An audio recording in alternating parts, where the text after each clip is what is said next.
Could a generation raised on instant gratification survive a world without it? We followed a few subjects to find out.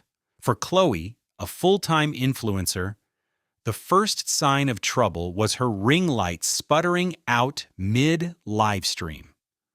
For Leo, a dedicated gamer, it was his servers disconnecting in the middle of a heated match. For Mia, it was her Get Ready With Me tutorial freezing mid-blend. The Wi-Fi was gone. Their phones were useless bricks. Their world had gone silent. It all started on a Tuesday. With zero warning, the internet vanished.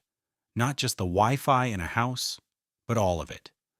A global, 3-month digital blackout was declared.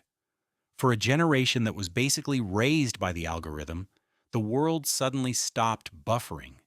They were dropped into a strange, forgotten land. A world without DMs, without GPS, and without the sweet, sweet comfort of an endless scroll. A world their parents called the 90s. Their mission, like it or not, was to survive a totally analog summer. The first challenge, making plans. Day 3. The shock had finally worn off, replaced by a truly terrifying new emotion, boredom. Their first major challenge wasn't finding food or water, it was finding each other. The group chat was a digital graveyard.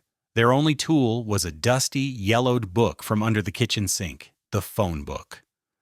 One of them stared at it completely baffled, asking if it was a form of paper Google, and wondering if you just shouted a name into it.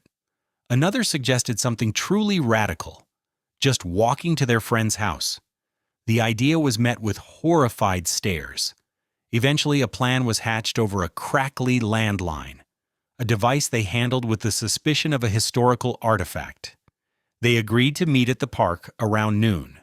Of course, one person's around noon was 11:45 a.m. sharp, while another's was a casual 12:30 p.m. It was their first beautiful taste of analog chaos.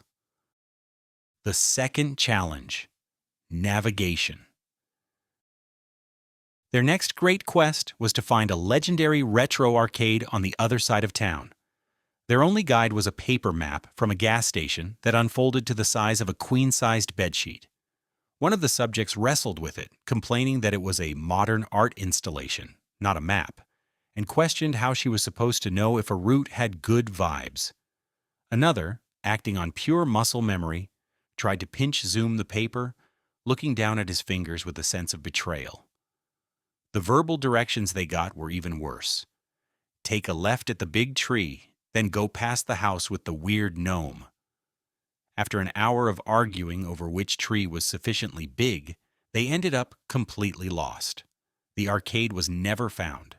Lost, confused, and dangerously close to having a completely unfiltered, unposted thought.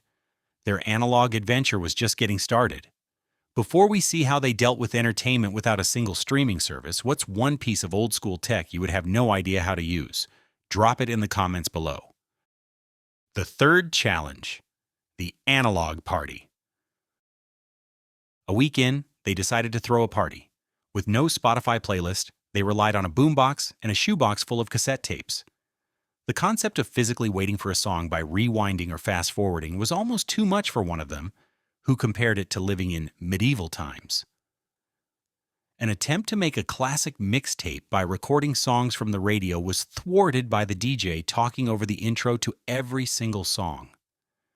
The entire night was documented on a disposable camera, but the realization that it would take 3 whole days to get the pictures developed induced a new kind of fear. The anxiety of not knowing if you blinked in a photo, they argued, was an emotion their generation truly invented. But as the weeks crawled by, something strange happened. The constant low-grade hum of offline panic began to fade, replaced by something else entirely. They learned to navigate by landmarks, not pins on a screen. They developed inside jokes on porches while watching sunsets they weren't recording. They rediscovered pastimes like kickball and reading a book without a single notification. The initial awkwardness of face-to-face conversations, free of filters or edits, turned into genuine connection. On the last day of summer, as they sat laughing in the park, a phone chimed. Then, another. The notifications came flooding back. The internet had returned. For a long moment, nobody moved. They just looked at each other, their faces lit by the glow of their screens. They looked more tanned and a little less anxious. Finally, one of them broke the silence. So, same time next year? From paper maps to mixtapes, they had made it. It seems Gen Z's obsession with analog tech isn't just about being retro. It's about clawing back a piece of themselves from the digital noise. If you enjoyed this trip back in time, make sure to like and subscribe for more modern-day meltdowns.